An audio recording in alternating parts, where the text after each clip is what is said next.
ગોંડલના ચરખડીમાં જયરાજસિંહના વિરોધીઓ પર આકરા પ્રહાર, જેમાં ચરખડીમાં ભાજપનું એક ભવ્ય શક્તિ પ્રદર્શન યોજાયું, જેમાં ગુંડાગીરીના આક્ષેપ કરનારના શરીરમાં જંતુ છે તેવું જયરાજસિંહ કહી રહ્યા છે। સાથે તેઓ કહે છે કે ખેડૂતોના પ્રશ્નો ઉકેલવા માટે હું જાહેરથી ચેલેન્જ આપું છું, ગેરંટી આપું છું। આચારસંહિતા બાદ અટકેલા કામો પણ પૂર્ણ કરવાનું આશ્વાસન તેઓ લોકોને આપી ચૂક્યા છે। 2.5 કરોડના વિકાસ કામોનો હિસાબ પણ તેમને આપ્યો છે।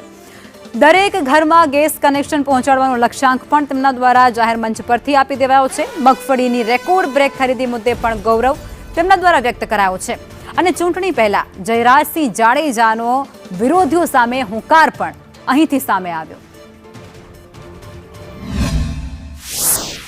કે બધાય કેન્દ્રો આપણા વ્યવસ્થિત હાલતા હતા। દિવેશ એમાં વિરોધ કે લેવું પડ્યો? તમને કોઈને યાદ છે કે નથી? નામ લઈ જાવ ભાઈ, હાવેડો મૂકો। હવે અમુક માણસને એવા જંતુ શરીરમાં પેદા થયા છે ને એમ કે ગોંડલમાં નકરી ગુંડાગીરી છે। હવે ગુંડાગીરી છે કે નથી એ કાર્ય તમે ઊંચા હાથ કરી બોલજો। ગોંડલમાં ગુંડાગીરી છે કે નથી? કેવા વાળા કે છે? કરોડપતિ।